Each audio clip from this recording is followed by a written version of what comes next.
Well, I'll just start by saying welcome everyone to Gluten-Free Pizza Night with our instructor and chef, Heather Willson from Sticky Fingers in Denver, Colorado. We're so grateful to have you here. Thank you, Heather. Yes, it is my pleasure. So thank you so much for asking me. My name is Chef Heather Willson. I teach kids to cook in an after-school program called Sticky Fingers Cooking, but I am representing my catering, Heather's Kitchen. And one of our absolute favorite things that I've started cooking during COVID is almost vegan Figgy pizza. I say almost vegan because I like to put bacon crumbles on top of mine, but everything else is dairy-free and gluten-free. And I know all of the Merediths, they're not all Merediths anymore, but they are at heart because they were so gracious and let me live with them in high school. So they are my second family and I am grateful to them all. So tonight we're gonna make Figgy pizza. And I am really excited because it is the best gluten-free crust I have ever had and ever made. And in addition to that, you can probably make it into crackers and you can freeze it, like bake it, freeze it, and then make it for pizza later instead of going to Walmart, King Soopers, Sprouts, whatever you shop, which just makes it that much better. So we can run through the ingredients, or thank you, Katie, we can just go ahead and look on the screen. I think that's even better. I just lost the screen sharing. There we go. Thank you. So if everyone could turn their oven, if you have a convection oven, you can turn it on to 425. If you have a regular conventional oven, go ahead and crank that on to 450. And I think maybe by show of hands, who is going to use figs? Because if you're going to use figs, we want to do that step first once you turn the oven on. If you're not, you can just kind of hang out for a minute. I don't have fresh. I have dried because they're at Costco and it's an amazing deal. You just cut them into bite-sized pieces. And then we're going to put balsamic vinegar on top of them. And that, so you can see, I have all colored bowls because I teach kids. And it's just that much fun. So I'm going to grab, I think I'm going to do espresso balsamic tonight. So I typically don't measure, but if you wanted to measure your balsamic, you could do probably 2 tablespoons, and you just need to drizzle enough over it to coat them. And if you guys want it to be interactive, it is honestly a lot more fun for me if you're interactive. So I don't mind if you unmute. If it's too weird, then feel free to keep muted. I'm gonna unmute. Oh, thank you. So I just put enough in there to cover it up, and that is gonna soak. We want it to soak up.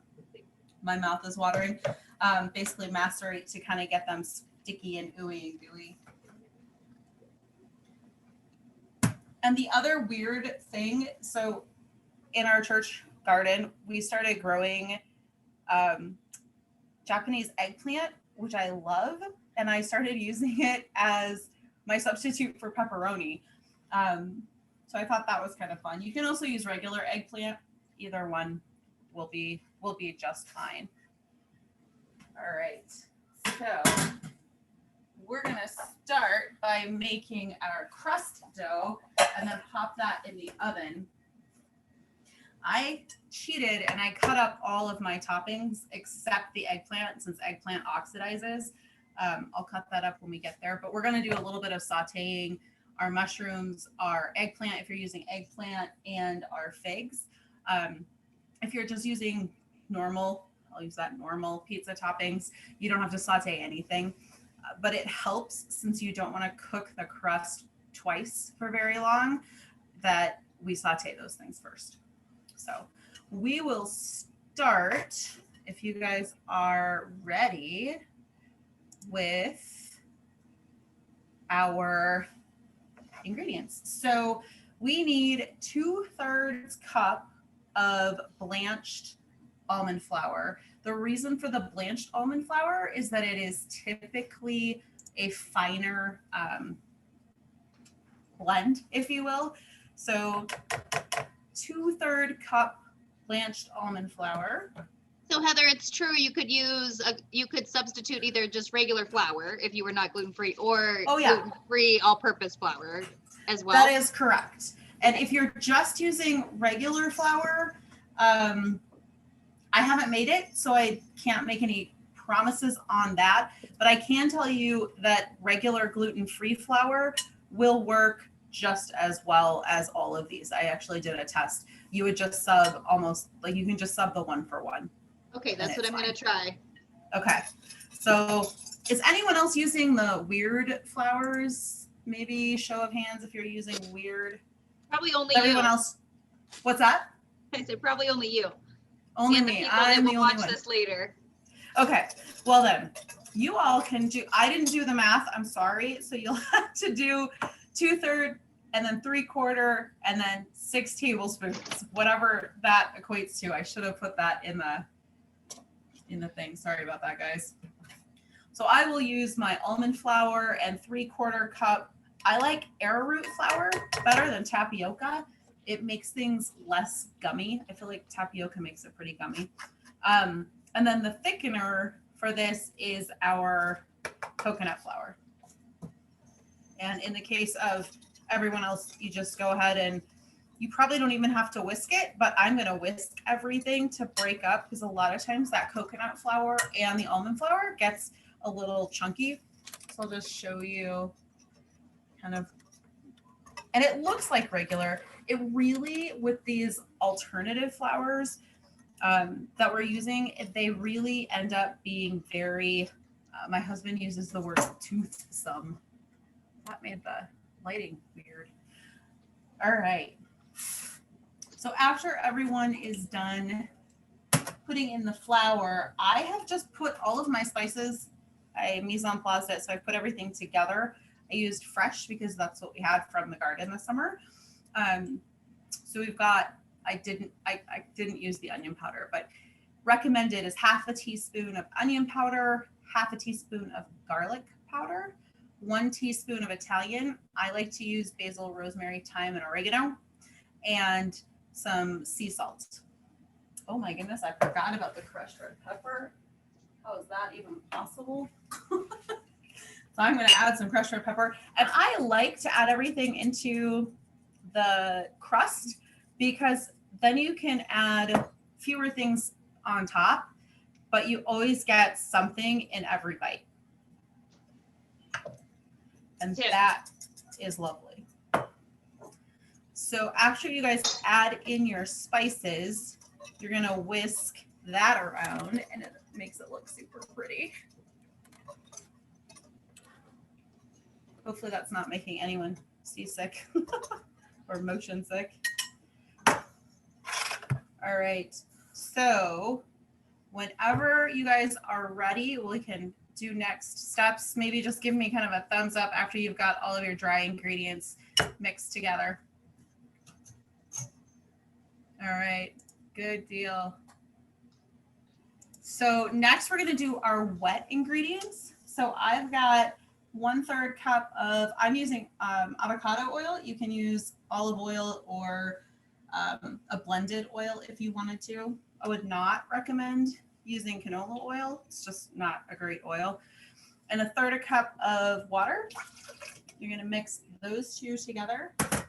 And you guys should all have an egg that you have in your presence, and you're gonna use that, whisk that up first and dump it in with the rest of your, nope, sorry, just kidding. Don't put the egg in there. Dang it. I'm just kidding. The egg is actually supposed to be separate. So, the egg goes in after. Do you put the oil, water, and apple cider vinegar in the dry ingredients? Yes, that is correct. I don't think I can separate mine out, so I guess I'm not going to. So you guys will make yours right. I will have mine as an experiment. So you're going to add the oil and the water together and the vinegar. Huh. I feel a little nervous about that. I'm just going to try to get it out. This sometimes happens with my kid classes too. Not so great, but you just kind of got to make do. And I don't think I can separate it very well.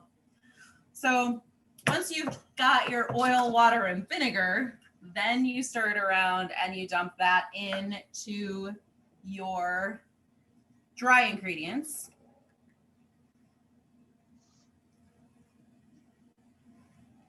And I don't know that it makes too much of a difference, honestly, with the regular flour as much as it does with the other flour, because you have to thicken it. So, oh well. All right. So after it's really thick, I'll show you guys what it looks like. And kind of like this kind of thick. Yeah. Yep. Okay. Like then biscuit you dough? add like cookie dough. Then you add your egg, which should loosen it up just a little bit more.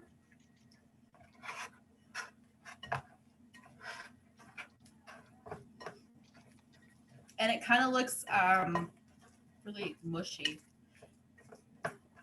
Then if you're using the coconut flour, you add 1 tablespoon of coconut flour at a time until it gets mixed just enough to become a little bit crumbly.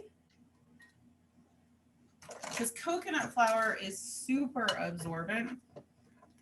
Because you want to be able to handle it. So it'll be sticky, but it shouldn't be so sticky that you can't get it off your hands.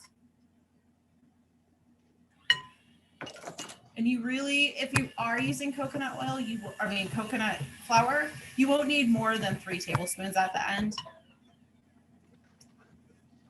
So it kind of starts to form a ball. That's when you know your texture is right.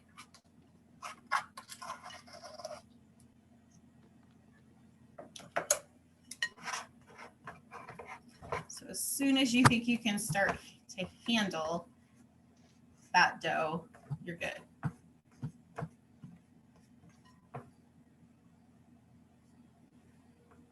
And I will give it a test. The cool thing about the pizza dough, so I used to make pizza dough all the time with my dad, and it would have to rise, then it was super sticky. You had to use Crisco. Like, it was just a hot mess. Now, it was delicious, but I can't eat all of those things anymore. So this ends up being perfect. And it's heavy. Mine's heavy. And then we will take the dough ball and grab I'm going to use a Pampered Chef stone, but you can use anything to cook it on, like a cookie sheet or an actual pizza stone. I like mine to be kind of rectangle. It looks a little rustic. That we can thank Rocky Rococo's for that, which I don't think exists anymore, if I'm right. It's very sad. So the flour that I'm going to use to kind of press out my dough is arrowroot flour. You can use tapioca, or you can use just plain old gluten-free, or you could use regular flour if you so choose. And I'm going to put my camera back down so you guys can. So Heather, just like a baking sheet with parchment paper would also work? Okay. Yes. Yep, absolutely. And I'm going to sprinkle some flour on here. I like to do it directly on here instead of trying to do it in another place and then making, transporting it. That's just a hassle for me. So I don't do it. I also like to make my hands a little floury. And then you can just press it out. If you'd rather, you can always use a rolling pin. But again, with this dough, I like the rustic look. I just think it looks cool. Doesn't want to stay on my pattern here. Because we want it to taste good, but we want it to look cool. I mean, I really Yeah. do. Yeah. Presentation. And it kind of depends on, so the downside about this, so I can't, my hands are all full of flour now, or I'd lift the camera up, but the serving size, I think they say is like 1 or 2 slices at the most. I think it's literally 1 slice. Yeah, David and I eat the whole thing. We cannot, we just can't stop. How thin should we push out the dough to? Like a 1/2 inch or 1/4 inch or? You know, I would say this is probably about 1/4 to 1/8 even. Okay. I think that yours could potentially be a little thicker. How's it looking? You're using gluten-free flour. And I'm doing a little cornmeal crust too. I had a little cornmeal on the bottom. Oh, that's brilliant. I love that. And I don't go all the way out to the edges. Okay. If you want to, you can, but I don't like mine that thin. Sorry, I'm sure that parchment paper is quite a lovely sound. Didn't think about that. All right, so I feel pretty good. I feel pretty good about this. I'm gonna rinse my hands real quick and then come right back.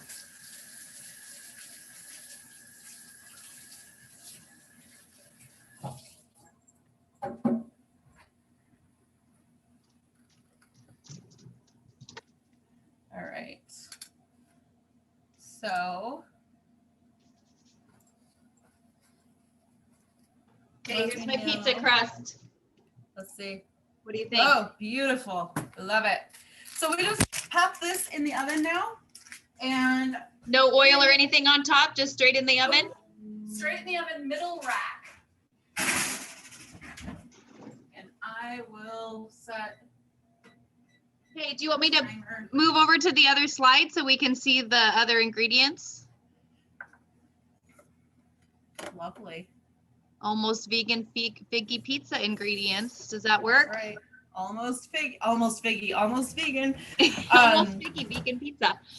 So I've got a timer set for 10 minutes and then we'll see if we need to do it just a little bit longer or not. And it might be different where you guys are, because I'm at Mile High. So we'll see. It's an experiment.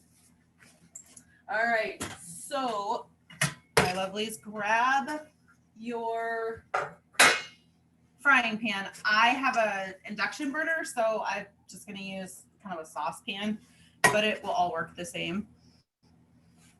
And we're going to preheat our pan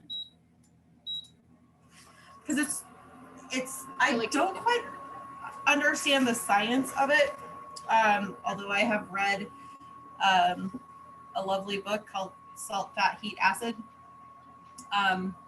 as to why it's important to make sure you keep everything hot when you're sauteing, but it is.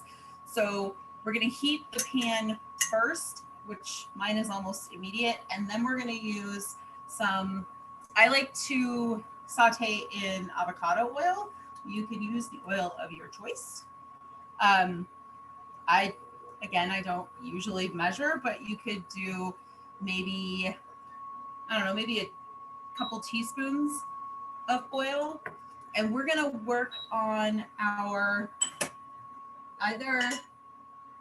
we're going to do this, saute the mushrooms first. If you are sauteing your onions, go ahead and I probably should ask, is everybody ready to start sauteing, or does everyone still need to slice up their ingredients? No, I can saute. Okay, then go ahead and do mushrooms and onions at this point. And I think I can hear it sizzling, so it's perfect. And I always add a little bit of salt. If you are on a low salt diet, you can skip this stuff, but I very much like the flavor that it brings out in whatever I'm cooking. And not a lot. I mean, for the amount of mushrooms I'm using, I think I have 4 sliced really thin. Heather, Katie, we're getting some feedback from somebody's. Mute myself. We're getting some feedback. I'm not sure if it's coming from the ceiling fan or if it's coming from something. Oh, we're getting feedback. Okay. Hopefully it's not. Is it still coming from me? Hopefully it's not the induction burner. Okay. Yeah, but I'm not sure. It's better now. Okay. This is what I teach with the kids, so hopefully it works just the same and not terrible. All right, I'm gonna slice my. Hey Heather, I just got little cremini mushrooms. Can I just have those or quarter those or yeah? Yeah, whatever makes your mouth happy. Okay. That's what I used to. I used the cremini baby portobellos because they're delicious. And I'm actually, after I saute the mushrooms, I will saute my eggplant separately because they look like little pepperonis.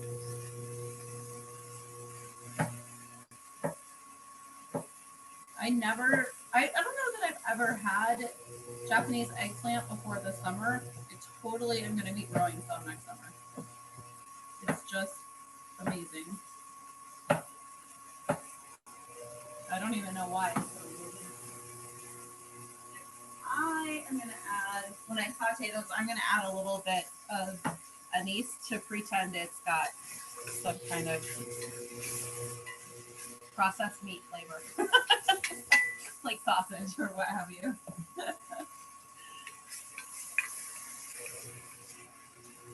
So I don't shrink my mushrooms because they are going to go in the oven for a couple minutes. I mean, I make them dark, but I don't make them super tiny. And then I'll add a little bit more olive oil again. I think this will be maybe a little more interesting.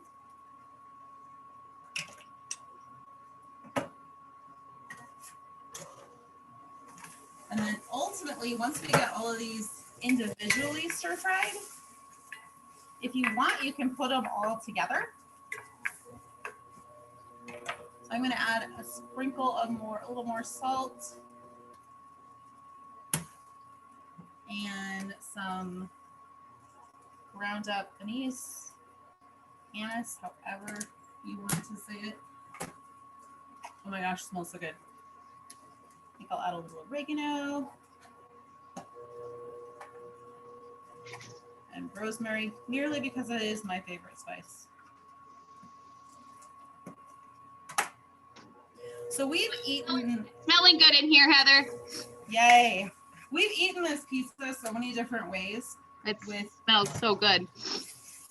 With feta or with red sauce. I'm not going to do any red sauce today, but it's totally versatile. In fact, you probably make it as a sweet pizza. I don't know if you guys have Modern Market, which is lovely. They have a Nutella dessert pizza. Ooh, Yeah, no. I think that could be pretty amazing. Maybe just leave the spices out of the crust. It just make it a plain crust. But you can make them with crackers. Well, yum. All right, so now I'm going to take my sauteed eggplant out and I'm going to put my mushrooms. No, I'm not going to put my mushrooms back in. I'm going to just add the fig.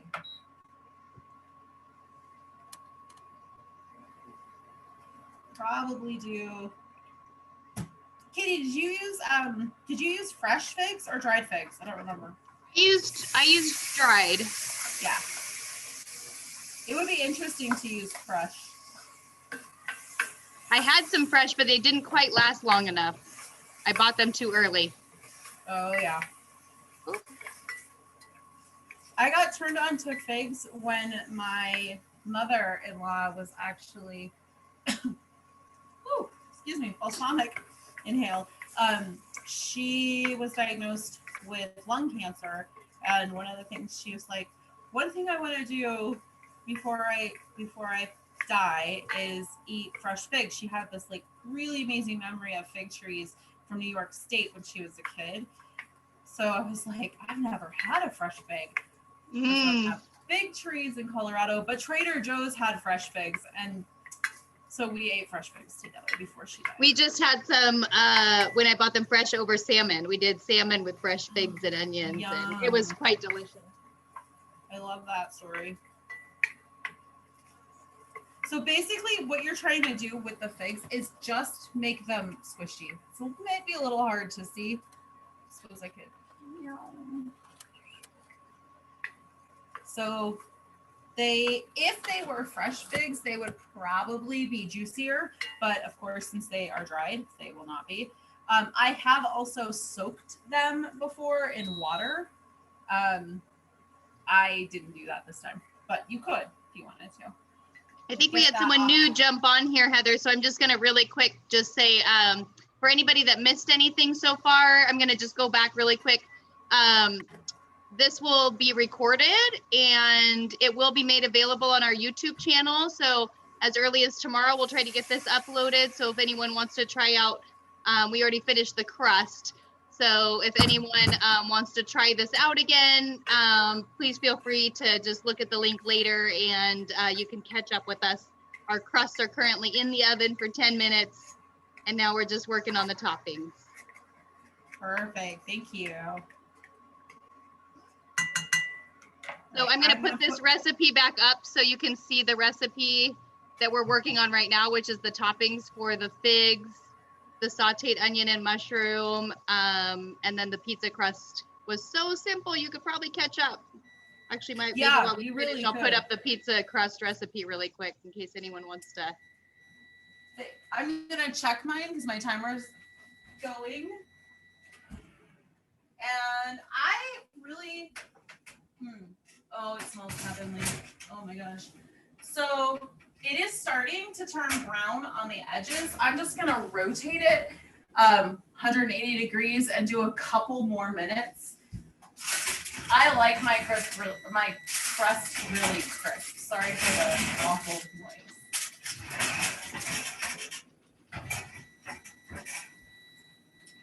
Okay, mine's starting to get a little brown and even a little bubble in there I saw, so that makes me happy. Nice. So I'll just do a couple more minutes and then I've got all my toppings ready to go. I'm gonna lean in just for a second. Do we saute the figs with the mushroom and onion? You can if you want to. Or do the figs just go on by themselves? I am choosing to put the figs on by themselves this time. Okay, gotcha. So yeah, I've done it both ways. And I decided I wanted everything separate tonight. Gotcha. Okay. So if you wanted them a little softer or something like that, you could saute them a little bit before and then put them on with the mushroom and onion?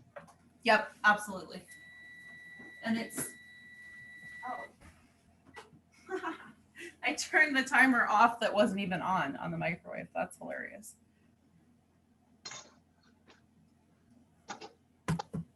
So once you have everything ready to go,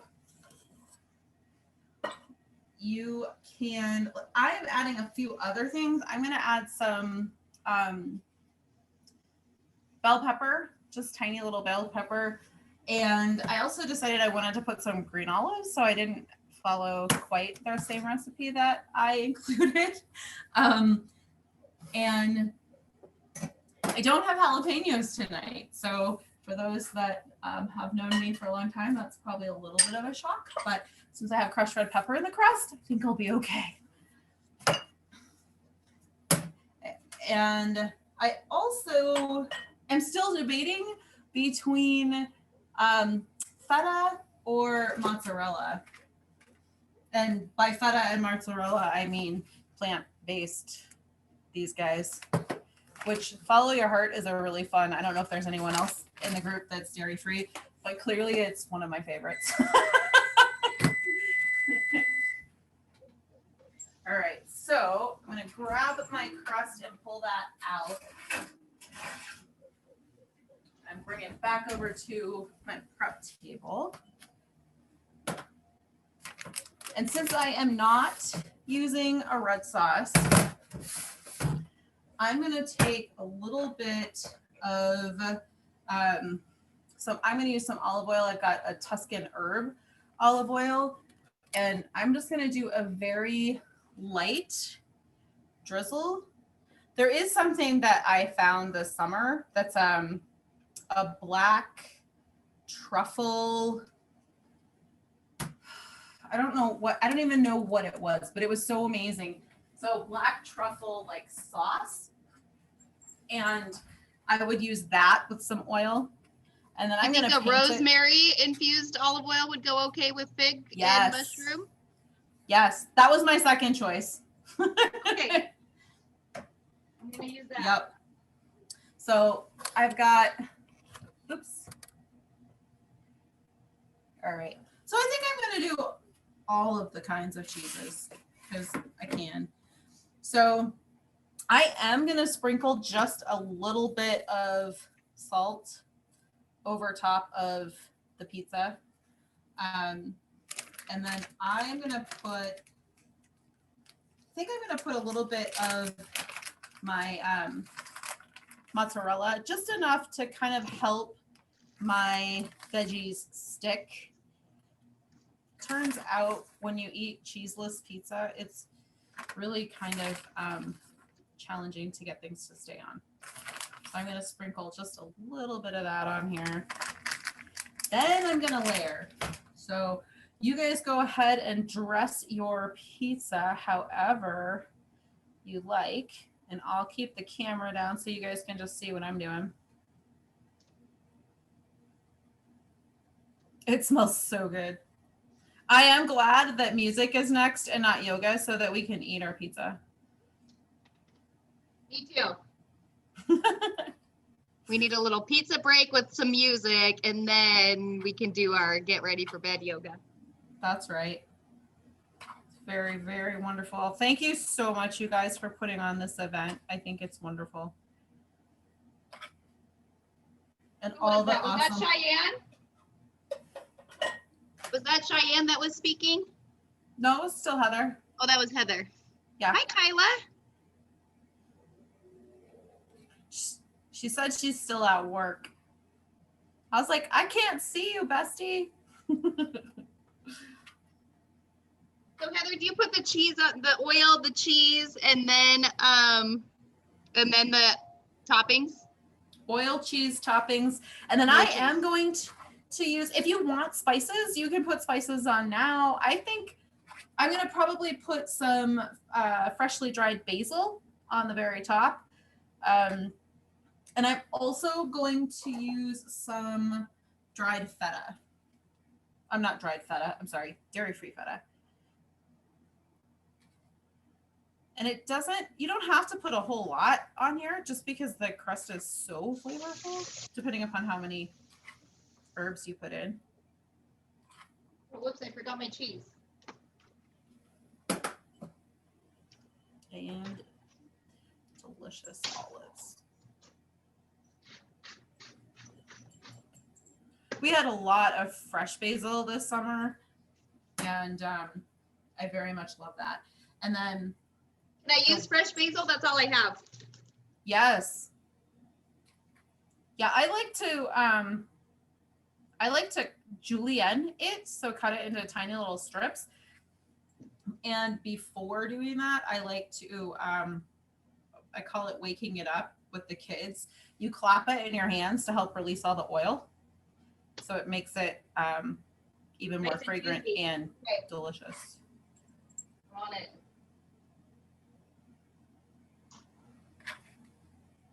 Yeah, if you don't want dirty fingers, you shouldn't use figs. So I'm gonna do a rinse.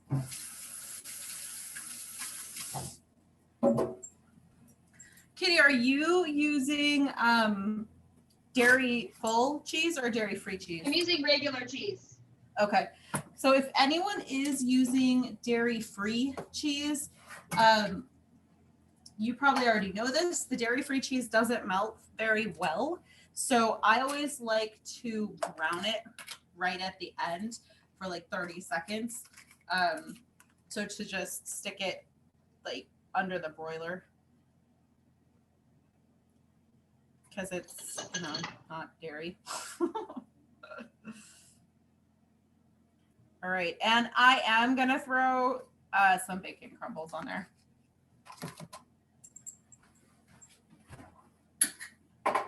Which,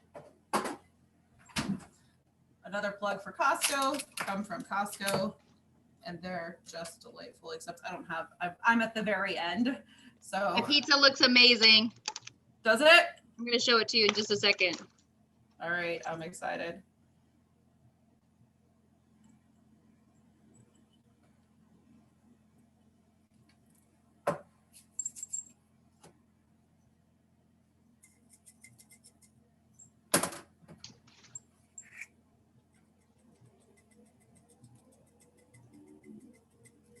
All right, so here is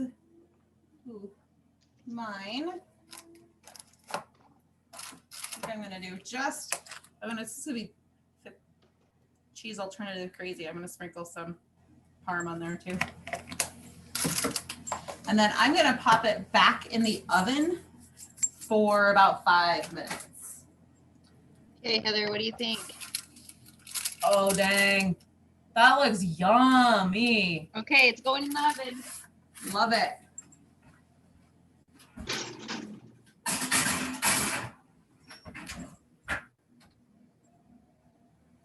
Wow, it's amazing how much faster adults go than kids. I love that. Hey, here, Heather, I'm gonna stop sharing this. Okay. And then we can just see you and we can chat while our pizzas are in the oven. That sounds lovely. Lovely, lovely. That light is not so great when we don't have light from outside. That's weird. We've had a couple people who've tried to get on and had some tech issues, so I'm trying to get Oh, no. to go. But yeah, so far everyone's loving it. This looks great, you guys. Thanks for doing this, and I can't wait to like be able to share the recording so we can do this again when we can all be here and spend time too. Actually, Yes. I'm gonna pause the recording for a second, and then we're gonna re-record once our pizzas come out. Okay. All right. Okay, I'm recording again. Going to, because I have the vegan cheese, I'm gonna just broil it for like a minute.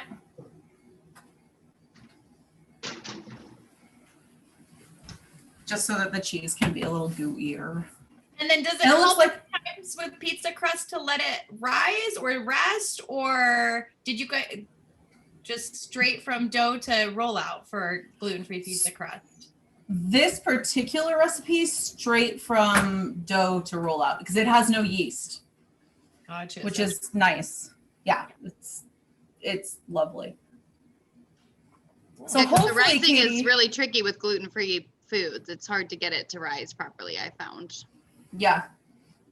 I haven't honestly I haven't done any sort of gluten-free breads or anything like that with yeast. So at least not that I can think of.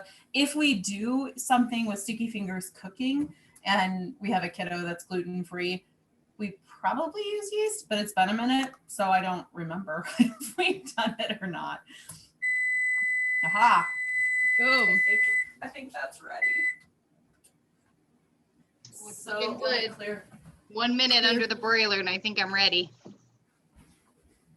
Aren't you guys all sad you guys didn't make pizza for I dinner? know, right? I can't wait to see this pizza. I can't wait to make it when we get a moment to. So this is it's not really as interesting over camera, but I promise you it's gonna be good. I'll show you mine when I pull it out. You cut yours up and taste it up. I want to see how it is, Heather. Yeah. And I really love that that the edges get all golden brown and crispy. Like that's part of my favorite part. I also like pie crust a lot, so there's that. Most people are like, I don't want the edges. I'm like, yeah, I want the edges. That's at least the best with this part. one. Right? So good, so good. So yeah, I found both recipes because I had eggplants from the garden. I was like, what do you do with eggplant? I don't know. And then I remembered I had figs and I thought, ooh, fig pizza and eggplant. Don't mind if I do. So I just Googled, searched it, and then I modified. Oh, yay. Oh, I'm super envious of your Wait, let cheese. me adjust my camera angle. Yum. Yay. There it is. I'll let you know how it is when I cut it and taste it. Yeah, I'm gonna let it kind of hang out and rest for a minute before I dive in. Okay. But yeah, I really Well, thank you. So that's our gluten-free pizza. Yes, thank you, lovelies. Gluten-free pizza. Enjoy, and if you didn't make it, hopefully you will make it in the near future. And if you're cool with dropping off, I mean, you guys are so fast, so we can drop off now and you can have 12 minutes of your life to eat pizza or whatever. And awesome. Everyone who is here, don't forget to go log on to the YouTube and check out Anderson Gould. He did an hour-long music session, Jam in the Van, which is just really great, fun music. So feel free to check that out in between this session and the next session, which starts at 7 for our restorative yoga. So hopefully we'll see you all for the next couple of sessions. I want to throw one more thing out there that I forgot about. So since I'm not eating it right this second, I like to top mine with arugula and do a drizzle of whatever, either olive oil or more balsamic. So if that's something you're interested in. All right. Thanks, guys. Have a good one.